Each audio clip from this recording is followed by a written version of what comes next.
ጤና ይስጥልኝ እንደምናምሽታችኋል ውድ ተመልካቾቻችን ከአባይ ቴሌቪዥን የሚተላለፍላችሁ የዕለተ ረቡዕ ሐምሌ 22 ቀን 2018 ዓ.ም አውደ ዜና ተጀምሯል።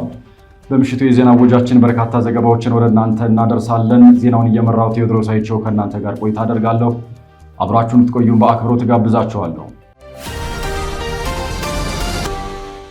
በመጀመሪያው ክፍለ ጊዜ መረጃ ጥንቅር ሰዓታችን በሀገራዊ ምክክሩ በጥቃቅንና በንዑስ ቡድኖች የተነሱ የአጀንዳ ሐሳቦች ለስልታዊ ቡድን መቅረብ መጀመሩን፣ የህወሓት ቡድን እየፈጸመ ነው የተባለውን የግዳጅ አፈሳና የጦርነት ዝግጅት በመሸሽ ከ72000 በላይ ሰዎች ወደ ቆቦ ከተማ መግባታቸውን መገለጹን፣ ኢትዮጵያ የባህር በር ጥያቄዋን በሰላማዊ መንገድና በጋራ ተጠቃሚነት መርህ መሰረት ለመፍታት ቁርጠኛ ናት ሲሉ አቶ አገኘሁ ተሻገር መግለጻቸውን ጨምሮ ሌሎች መረጃዎችን ይዘናል። አብራችሁን ቆዩ።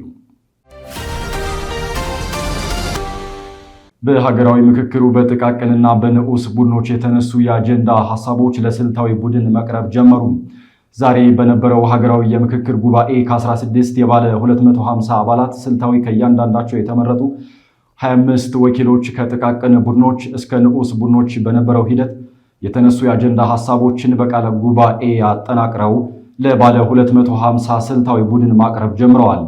በዚህ መድረክ አጀንዳ ሐሳቦች ቀርበው ያልተካተቱ ያልተብራሩና መጨመር የሚገባቸውን ከተመካካሪዎች ተነስተው አጠናቃሪዎች ሰብስበዋል ሲል ሀገራዊ ምክክር ኮሚሽን አስታውቋል። 16ቱ ባለ 250 አባላት ስልታዊ ቡድኖች በቀረቡላቸው የአጀንዳ ሐሳቦች መግባባት ላይ እስከሚደርሱ ውይይቱ በሁሉም ቡድኖች በቀጣይ ቀናትም ተጠናክሮ የሚቀጥል ይሆናል ሲልም ኮሚሽኑ አክሏል።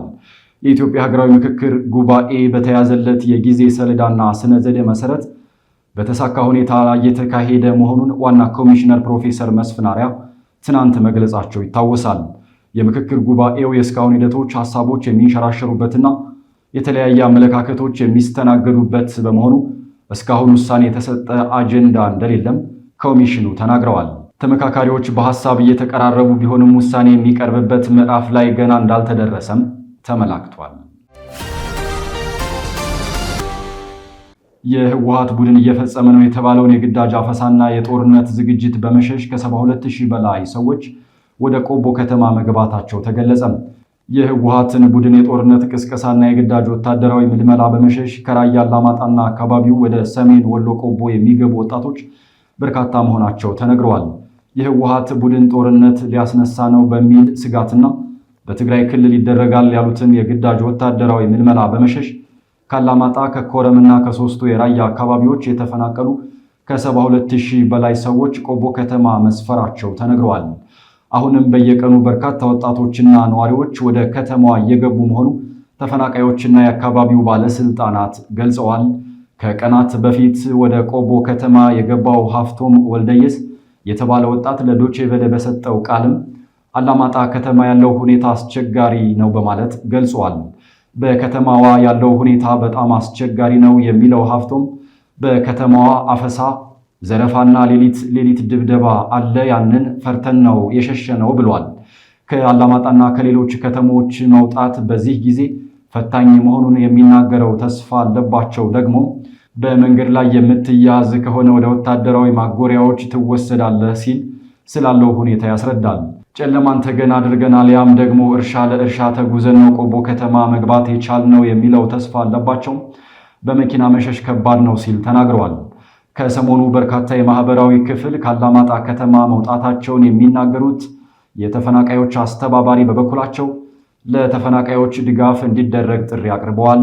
የሰሜን ወሎ ዞን አደጋ መከላከልና ስራ አመራር ኮሚሽን ተጠሪ ጽሕፈት ቤት ኃላፊ የሆኑት አቶ አለሙ ይመር ደግሞ ከ3 ሳምንታት በፊት 72000 ተፈናቃዮች ከሶስቱ ራያና አላማጣ ከተማ ተፈናቅለው ቆቦ ከተማ እንደሚገኙና ድጋፍ እንደሚያስፈልጋቸው መግለጻቸውም በዘገባው ተመላክቷል።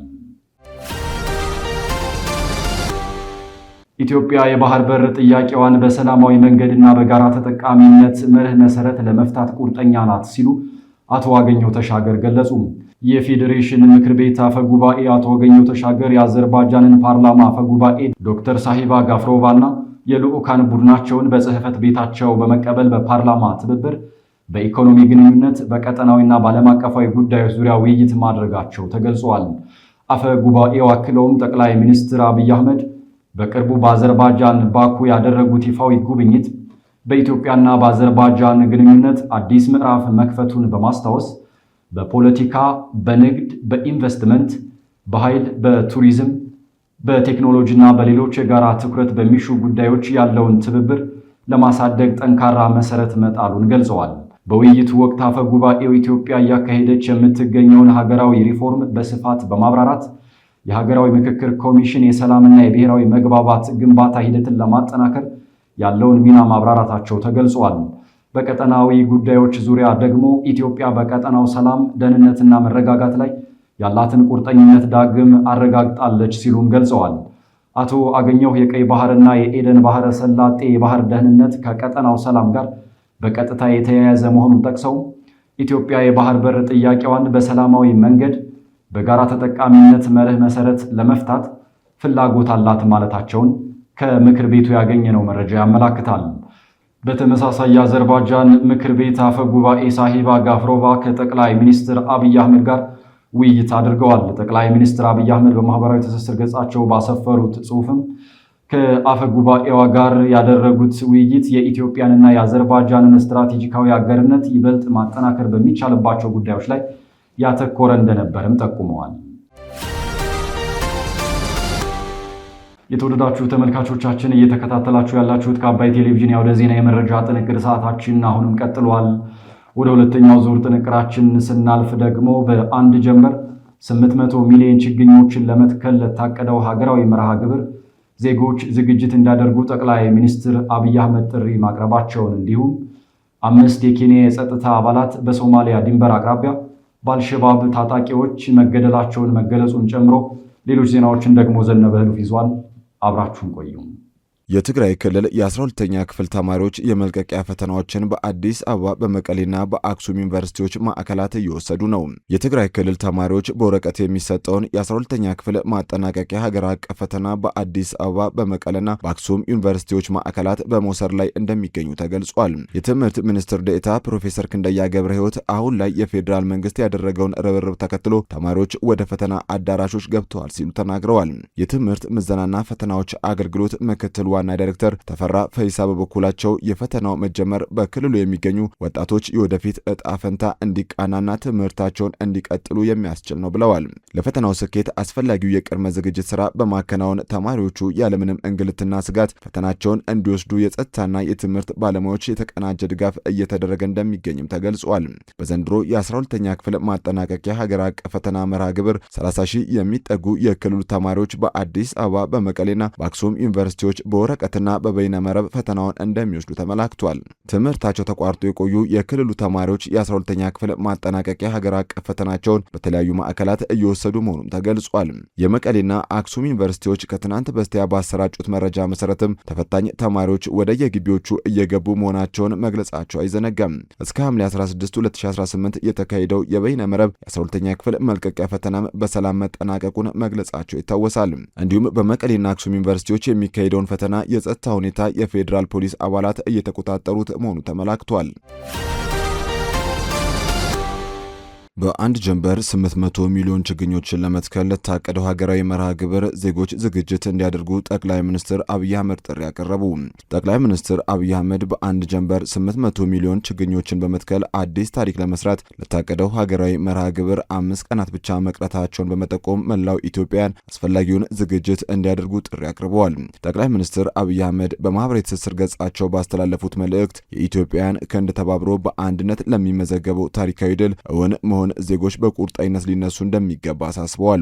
ከ2011 ዓ.ም ጀምሮ በሀገር አቀፍ ደረጃ እየተከናወነ የሚገኘው የአረንጓዴ አሻራ መርሃ ግብር የአየር ንብረት ለውጥን ከመቋቋም ጀምሮ በሁሉም ዘርፎች ውጤት እያስገኘ ነው የተባለ ሲሆን በአሁኑ ወቅት የዓለም ተግዳሮት እየሆነ የመጣውን የአየር ንብረት ለውጥ መዛባት ኢትዮጵያ በአረንጓዴ አሻራ መርሃ ግብር ለመቅረፍ እየሰራች መሆኑ ተገልጿል። መርሃ ግብሩ የደን ሽፋን በከፍተኛ ሁኔታ እንዲያድግ ያደረገና ይህንን ስኬት አጠናክሮ ለማስቀጠል መላው ሕዝብ በችግኝ ተከላ እንዲሁም መንከባከብ መርሃ ግብር ላይ በነቃ ሁኔታ በመሳተፍ ዜግነት ኃላፊነቱን እየተወጣ እንደሚገኝም ተጠቁሟል። የኢፌዴሪ ግብርና ሚኒስቴር በበኩሉ ለዘንድሮ የአንድ ጀንበር የአረንጓዴ አሻራ መርሃ ግብር ከ800 ሚሊዮን በላይ ችግኞችን ለመትከል ክልሎችና ከተማ አስተዳደሮች አስፈላጊውን ዝግጅት ማጠናቀቃቸውን አስታውቋል። በግብርና ሚኒስቴር የህዝብ ግንኙነትና ኮሚኒኬሽን ስራ አስፈጻሚ ይመር ዳውድ ለፋና እንዳሉት በዘንድሮ የአረንጓዴ አሻራ 8.5 ቢሊዮን ችግኞችን ለመትከል የተያዘውን እቅድ ለማሳካት እየተሰራ ነው። የፊታችን ሰኞ በሚከናወነው የአንድ ጀንበር የአረንጓዴ አሻራ መርሃ ግብር ዘርፈ ብዙ ጠቀሜታ ያላቸው ችግኞችን ለመትከል ክልሎችና ከተማ አስተዳደሮች አስፈላጊውን ዝግጅት ማድረጋቸውን ገልጸው በመላው ኢትዮጵያ ከ800 ሚሊዮን በላይ ችግኞች በ291617 ሄክታር መሬት ላይ የሚተከሉ ሲሆን ለዚህም 10941 ቦታዎች ተለይተዋል ብለዋል። ኢትዮጵያውያንና ኬንያውያንን ጨምሮ የበርካታ ሀገራት ዜጎች በእስያ የሚገኙ የሳይበር አጭበርባሪ ቡድኖች ተጠቂ መሆናቸውን ተመድ አስታወቀ። ኢትዮጵያውያንና ኬንያውያን ስራ ፈላጊዎች በእስያ ሀገራት ውስጥ በስፋት የሚገኙ የማጭበርበሪያ ካምፖች ተጠቂ መሆናቸው በየጊዜው እየጨመረ መምጣቱን የተባበሩት መንግስታት ድርጅት አስታውቋል።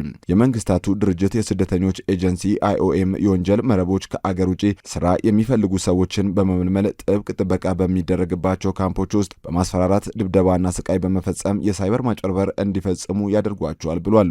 IOM ትናንት ባወጣው መግለጫ በመላው እስያ ከሚገኙ የማጭበርበሪያ ማዕከላት እንዲወጡ ከተደረጉ ሰዎች መካከል ከምስራቅ አፍሪካ የመጡት ከፍተኛውን ቁጥር እንደሚይዙ አስመልክቷል። ድርጅቱ ይህንን አዲስ ብቅ ያለ የህገወጥ የሰዎች ዝውውር መንገድ ነው ሲል ሁኔታውን ገልጾታል።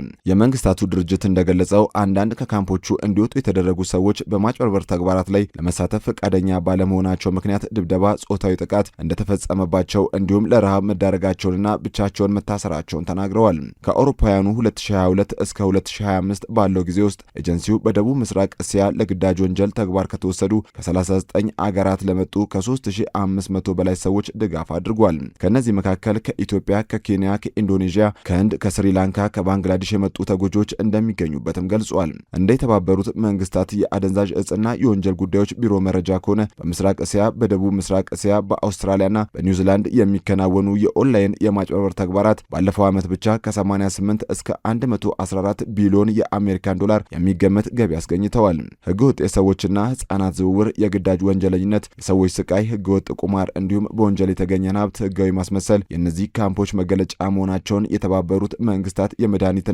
የወንጀል ቢሮ መረጃ ያመለክታል። 5 የኬንያ የጸጥታ አካላት በሶማሊያ ድንበር አቅራቢያ በአልሸባብ ታጣቂዎች መገደላቸው ተገለጸ። በሶማሊያ ድንበር አቅራቢያ በሚገኘው ማንዲራ ክልል ውስጥ ከአልሸባብ ታጣቂዎች ጋር በተደረገ ግጭት 5 የኬንያ የጸጥታ ኃይል አባላት መገደላቸው ተገልጿል። ታጣቂ ቡድኑ የሶማሊያን ማዕከላዊ መንግስት ለመጣልና በእስላማዊ ሸሪዓ ህግ የሚመራ ስርዓትን ለመዘርጋት ለዓመታት ሲታገል ቆይቷል። ማክሰኞ ከሰዓት በኋላ በአካባቢው ቅኝት እያደረገ የነበረ ቡድን በዋንቴ ግድብ አካባቢ ከአልሸባብ አማጽያን ጋር ከተገናኘ በኋላ ጥቃቱ መፈጸሙን የኬንያ ፖሊስ አስታውቋል። ፖሊስ ተጨማሪ ኃይል ከተላከለት በኋላ ታጣቂዎቹን መከታተል መጀመሩንና የተቀበረ ፈንጂ መኪናው ላይ ጉዳት ማድረሱን አስታውቆ ፍንዳታው ግን በሰው ህይወት ላይ ያደረሰው ጉዳት እንደሌለ ጨምሮ ገልጿል። አልሸባብ በጸጥታ ኃይሎችና በሰላማዊ ዜጎች ላይ በተደጋጋሚ ጥቃት ማድረሱ የሚገለጽ ሲሆን በጥር ወር በጋሪሳ የአካባቢውን አስተዳደርና አንድ መምህር መግደሉን በመጥቀስ የዘገበው ቢቢሲ ነው። በዝርዝር ወደ ያዝነው መረጃ ስናልፍ ኢራን የአሜሪካን ወታደራዊ ተቋማት መደብደቧን ስትቀጥል አሜሪካና ሳውዲ አረቢያ በበኩላቸው በኢራቅ የቴህራን ደጋፊ ታጣቂዎች ላይ ጥቃት ፈጸሙ። የኢራን አብዮታዊ ዘብ በመካከለኛው ምስራቅ የሚገኙ የአሜሪካ ወታደራዊ ተቋማትን ደብድቧል። አብዮታዊ ዘቡ ይህንን እርምጃ የወሰደው አሜሪካ ከሳውዲ አረቢያ ጋር በመተባበር በኢራቅ የሚገኙ የቴህራን ደጋፊ ታጣቂ ቡድኖችን ባጠቃችበት ወቅት ነው። ዘሩፋኤል ሀብታሙ ኢራን ትላንት ማክሰኞ ማምሻውን ወደ መካከለኛው ምስራቅ በሚገኙ የአሜሪካ ወታደራዊ ኃይሎች ላይ ተከታታይ ሚሳኤሎችን ተኩሳለች። ይህም የተከሰተው አሜሪካ ከሳውዲ አረቢያ ጋር በመተባበር በኢራቅ የሚገኙ የቴህራን ደጋፊ ታጣቂ ቡድኖችን ባጠቃችበት ወቅት ነው። ሀገራቱ ጥምረት ፈጥረው በፈጸሙት ጥቃት ቢያንስ 20 ታጣቂዎች መገደላቸውም ተነግሯል። የኢራን አብዮታዊ ዘብ ጦርም በዮርዳኖስ የሚገኘውን የሙዋፍቃ ሳልቲ አየር ጣቢያና የአሜሪካ ማዕከላዊ እዝ ዋና መስሪያ ቤትን ኢላማ በማድረግ ሚሳኤሎችን መተኮሱን ያሳወቀው ለቀናት የቆየው አንጻ አንጻራዊ የሰላም ሁኔታ ከተቋረጠ በኋላ በተለያዩ ግንባሮች የተቀሰቀሰው ይህ ውጥረት ወደ ሙሉ ጦርነት የመመለስ ስጋትን አጭሯል። ይህም ለዓለም ኢኮኖሚ ድንጋጤ የፈጠረና በአሜሪካውያን ዘንድ ተቀባይነት የሌለውን የ5 ወር ግጭት ለማብረድ ያለውን ችግር አጉልቶ አሳይቷል። በተጨማሪም አሜሪካ አጋሮቿን ለመከላከል የሚያስፈልጓትን የላቁ የጦር መሳሪያ ክምችቶች ከወዲህ እየተመናመኑ መሆኑን የሚያሳስቡ ስጋቶች ይጨምራል ተብሎም ይጠበቃል። ሳውዲ አረቢያ ባለፉት 2 ቀናት በኢራቅ ታጣቂ ቡድኖች በነዳጅ ተቋሞቿ ላይ ድሮኖችን በመተኮስ ወንጅላም ነበር።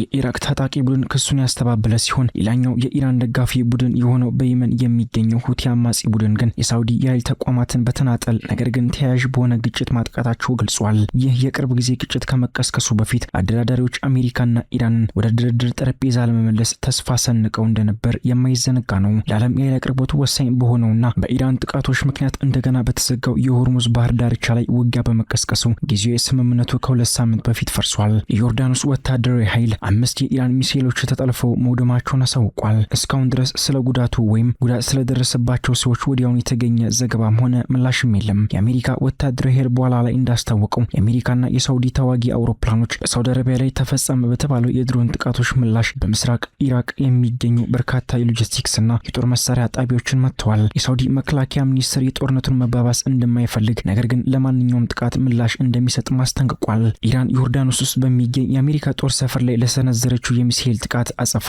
ከባድ ጥቃት እንደሚፈጸምባት የአሜሪካው ፕሬዝዳንት ዶናልድ ትራምፕ አሳውቀዋል። ፕሬዝዳንቱ ለፎክስ ኒውስ እንደተናገሩት በከባዱ እንመታቸዋለን በማለት ጦራቸው በኢራን ላይ ላለፉት ቀናት ያቆመውን ጥቃት እንደሚጀምር ማመላክተዋል። ኢራን በአሜሪካ ላይ ተፈጸመባት ጥቃት ዮርዳኖስን ጨምሮ በመካከለኛው ምስራቅ ሀገራት ውስጥ በሚገኙ የአሜሪካ ጦር ሰፈሮች ላይ ያጸፋ እርምጃ በመውሰድ የአሜሪካ ወታደሮች መገደላቸውም የማይዘነጋ ነው። ትራምፕ በኢራን ላይ ከባድ ጥቃት እንደሚፈጸም የተናገሩት ሰራዊታቸው ለ13 ተከታታይ ቀናት በኢራን ላይ ሲፈጸም የቆየውን ጥቃት ካቆመም በኋላም ነው። ስትከታተሉት የነበረው የዕለተ ረቡዕ ሐምሌ 22 ቀን 2018 ዓ.ም ከአባይ ቴሌቪዥን ያውደ ዜና የመረጃ ጥንቅር ሰዓታችን ይህንን ይመስል ነበር። አብራችሁን ስለነበራችሁ ከልብ እናመሰግናለን። በያላችሁበት መልካም ምሽት።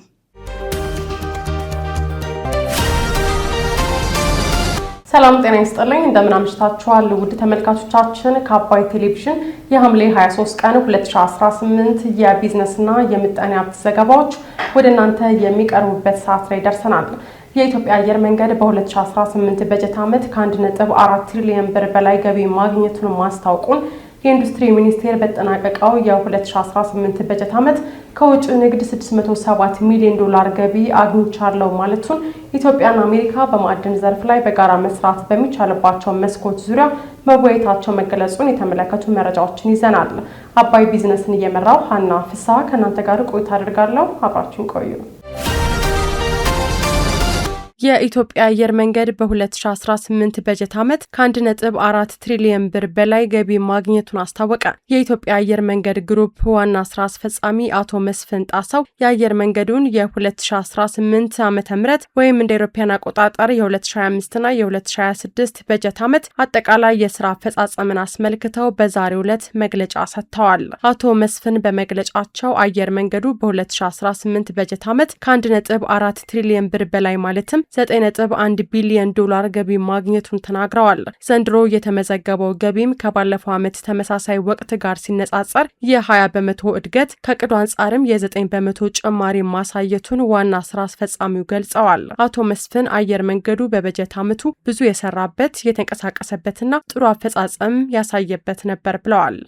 4 አዳዲስ ዓለም አቀፍ መዳረሻዎች ከፍተን የበረራ ዓለም አቀፍ መዳረሻዎችን ብዛት ወደ 150 ከፍ አድርገናል። በዚህ ባለፈው ዓመት የከፈትናቸው አዳዲስ መዳረሻዎች ፖርቶ ፖርቹጋል ውስጥ፣ ሃኖይ ቪየትናም፣ አቡዳቢ ዩናይትድ አረብ ኤሚሬትስ እና ጅጋን ሳውዲ አረቢያ ናቸው። በሀገር ውስጥም ቀደም ሲል 22 የሀገር ውስጥ መዳረሻዎች የነበሩን ሲሆን የቤሎ፣ ነገሌ ቦረናና ደብረ ማርቆስ አዲስ ኤርፖርቶች ገንብተን በረራ በመጀመራችን የሀገር ውስጥ የመዳረሻዎቻችንን ብዛት ከ22 ወደ 25 ከፍ ማድረግ ችለናል። ይህንኑ እድገታችንን ለመደገፍ 9 አዳዲስ አውሮፕላኖች በግዥና በኪራይ አምጠን ኦፕሬሽን ውስጥ አስገብተናል። ዋና ስራ አስፈጻሚው አየር መንገዱ በ2018 በጀት ዓመት ያደረገው በረራ ያጓጓዛቸው ደንበኞችና ከጭነት ጋር በተያያዘም ከባለፈው ዓመት ጋር ሲወዳደር ከ8 እስከ 16 በመቶ እድገት ማሳየቱን ተናግረዋል። በዚህም በበጀት ዓመቱ 20.7 ሚሊዮን ደንበኞችን ማጓጓዝ መቻሉን ጠቁመው በጭነት በኩልም 897 ሺህ ቶን ጭነት ማጓጓዝ ተችሏል ነው ያሉት። ያጓጓዝነው መንገደኛ ብዛት 20.7 ሚሊዮን ሲሆን ይህም ቀደም ሲል ከነበረው ዓመት ጋር ሲወዳደር 10 በመቶ እድገት ያሳያል። ከእቅዳችን ግን 98 በመቶ ነው። ጭነት በአውሮፕላን ያጓጓዝነው ጭነት 897 ሺህ ቶን ሲሆን ካለፈው ዓመት ጋር ቀደም ሲል ከነበረው ዓመት ጋር ሲወዳደር 16 በመቶ እድገት አለው። የእቅዱን 2 በመቶ ብልጫ አለው። አየር መንገዱ በበጀት ዓመቱ ለ68 አውሮፕላኖች የሚበቃ መለዋወጫ በማምረት ለቦይንግ ማቅረቡን ተናግረው በዚህም 6.2 ሚሊዮን ዶላር ገቢ መገኘቱንም ጠቁመዋል። ዋና ስራ አስፈጻሚው አክለውን በተቋሙ የበጀት ዓመት ውጤታማ እንቅስቃሴዎች የታዩበት ቢሆንም በመካከለኛው ምስራቅ በተከሰተው አለመረጋጋት ሳቢያ የነዳጅ አቅርቦት፣ ኢቦላና ሌሎችም ከፍተኛ የሆኑ ፈተናዎች አጋጥሞት እንደነበርም ተናግረዋል። አንደኛው እዚህ ገልፍ ያጋጠመው ጦርነት እንደምታስታውሱት አገሮች የአየር ክልላቸውን ዘግተው ነበር። በዚህ ምክንያት በረራ አቋርጠን ነበር ለብዙ ወራት። ብዙ ከተሞች ሚድል ኢስት እና ገልፍ በአጠቃላይ ያሉ 10 ከተሞች በረራ አቋርጠን ስለነበር የዛ ኢምፓክት ነው በዋነኛነት። በሌላ በኩል ደግሞ የትላልቅ አውሮፕላን እጥረትም ነበረ። ሌሎች ቦታዎች ላይ ራቅ ያሉ ቦታዎች ለመብረር የነበረን ፍላጎት በአውሮፕላን እጥረትም በተወሰነ ደረጃ ተጽዕኖ አጋጥሞታል። ሌላው በዚህ በ2018 ዓመተ ምህረት አሜሪካ አዳዲስ የጉዞ ማዕቀቦች በመጣሏ ምክንያት በአፍሪካና በኖርዝ አሜሪካ መካከል ያለው የመንገደኛ እንቅስቃሴ መቀነሱ አስተዋጽኦ አድርጓል። በዚህ በአራተኛው ሩብ ዓመት ኮንጎ ኪንሻሳ ከሚዲያ ያው ትሰማላችሁ ኢቦላ በሽታ በመቀስቀሱ ምክንያት ብዙ መንገደኞች ወደዚያ አካባቢ ኮንጎ ብቻ ሳይሆን ወደ ምስራቅ አፍሪካ አጎራባች ሀገሮች እንዳይጓዙ የሚል አውሮፓውያንና ሌሎች ሀገሮችን መመሪያ በማውጣታቸው የመንገደኞች እንቅስቃሴ በመቀነሱ የኢንዱስትሪ ሚኒስቴር በተጠናቀቀው የ2018 በጀት ዓመት ከውጭ ንግድ 607 ሚሊዮን ዶላር ገቢ አግኝቻለሁ አለ። በተጠናቀቀው የ2018 በጀት ዓመት ከአምራች ዘርፍ ወደ ውጭ ከተላኩ ምርቶች 607 ሚሊዮን ዶላር ገቢ ማግኘቱን ነው የኢንዱስትሪ ሚኒስቴር ያስታወቀው። ሚኒስቴር መስሪያ ቤቱ ይህንን የገለጸው በ2018 በጀት ዓመት በውጭ ንግድ ከፍተኛ አፈጻጸም ላስመዘገቡ የሀገር ውስጥና የውጭ ባለሀብቶች እውቅና የመስጠት መድረክ በተካሄደበት ወቅት ነው። በዚሁ መድረክ ላይ የኢንዱስትሪ ሚኒስትር አቶ መላኩ አለበል ባለፉት 5 ዓመታት የማኑፋክቸሪንግ ዘርፍ በሀገሪቱ ኢኮኖሚ ውስጥ የላቀ ድርሻ እንዲኖረው የተከናወኑ ተግባራት ውጤት ማሳየት ጀምረዋል ብለዋል። በዚህም የኢትዮጵያ ታምርት ንቅናቄ ከመጀመሩ በፊት 385 ሚሊዮን ዶላር የነበረው የውጭ ምንዛሬ ግኝት አሁን ላይ በአመት 607 ሚሊዮን ዶላር መድረሱን የገለጹት በአመት ከ162 ሺህ የማይበልጥ የነበረው በአምራች ዘርፍ የሚፈጠረው የስራ ዕድል አሁን ላይ ከ433 ሺህ በላይ መድረሱንም አብራርተዋል። ለአምራች ኢንዱስትሪው የሚደረገው ድጋፍ ዓመትም እያደገ መምጣቱ የተገለጸ ሲሆን ለዘርፉ የሚቀርበው የብድር መጠን ቀደም ሲል ከነበረበት 40 ቢሊዮን ብር በአሁኑ ወቅት ከ115 ቢሊዮን ብር በላይ ማደጉም ተመላክቷል። በ2018 የበጀት ዓመት 5.9 ቢሊዮን ዶላር የሚያወጡ የገቢ ምርቶችን በሀገር ውስጥ ምርት መተካት መቻሉንም ሚኒስትሩ ተናግረዋል። በቀጣይም በሀገሪቱ ከዘርፉ የምታገኘውን የውጭ ምንዛሬ ለማሳደግና ዓለም አቀፍ ተወዳዳሪነት ለማጠናከር አዲስ የኤክስፖርት ስትራቴጂ እየተዘጋጀ መሆኑን ጠቁመዋል። በ2019 በጀት ዓመት ከማኒፋክቸሪንግ ዘርፍ የውጭ ንግድ 1 ቢሊዮን ዶላር ገቢ ለማግኘት መታቀዱም ተነግረዋል። ኢትዮጵያና አሜሪካ በማዕድን ዘርፍ ላይ በጋራ መስራት በሚቻልባቸው መስኮች ዙሪያ መወያየታቸው ተገለጸ። የማዕድን ሚኒስትሩ ኢንጂነር ሀብታሙ ተገኘ በአሜሪካ መንግስት የመካከለኛው ምስራቅና አፍሪካ ምክትል ረዳት ሚኒስትር ማርክ ሚሼል የተመራ ከፍተኛ ልዑክ ዛሬ ሐምሌ 22 ቀን 2018 ዓ.ም ተወያይተዋል። በውይይታቸውም አሜሪካ በኢትዮጵያ የማዕድን ዘርፍ በጋራ መስራት በሚቻልባቸው የትብብር መስኮች ዙሪያ መምከራቸውም ተገልጿል። የኢትዮጵያ መንግስት ለማዕድን ዘርፍ ከፍተኛ ትኩረት መስጠቱን የገለጹት ኢንጂነር ሀብታሙ ተገኘ የአሜሪካ ኩባንያዎች በሀገሪቱ በማዕድን ልማትና ኢንቨስትመንት ተሰማርተው መስራት በሚችሉበት ሁኔታ ላይ ማብራሪያ ሰጥተዋል። ምክትል ረዳት ሚኒስትሩ ማርክ ሚሼል በበኩላቸው በኢትዮጵያ በማዕድን ዘርፉ እየተከናወነ ያለውን ለውጥ አድንቀው የአሜሪካ ኩባንያዎች በዘርፉ አብረው ለመስራት ያላቸውን ፍላጎትና ቁርጠኛ መሆናቸውንም ገልጸዋል። ከ1984 እስከ 2011 ዓ.ም ድረስ በ27 ዓመታት ውስጥ በድምሩ የኢትዮጵያ ወርቅ ከውጭ ንግድ 3.7 ቢሊዮን ዶላር ገቢ ማስገኘቱን እንዲሁም አሁን ላይ የኢትዮጵያ ወርቅ በአንድ ዓመት ውስጥ ብቻ 5.5 ቢሊዮን ዶላር የማስገኘት አቅም ፈጥሯል ሲሉ ጠቅላይ ሚኒስትር አብይ አህመድ መናገራቸው አይዘነጋም። የዕለቱ የቢዝነስና የምጣኔ ሀብት ዘገባዎች የተከታተላችሁትን ይመስሉ ነበር። አብራችሁን ስለቆያችሁ ከልብ እያመሰገንን በያላችሁበት መልካም ምሽት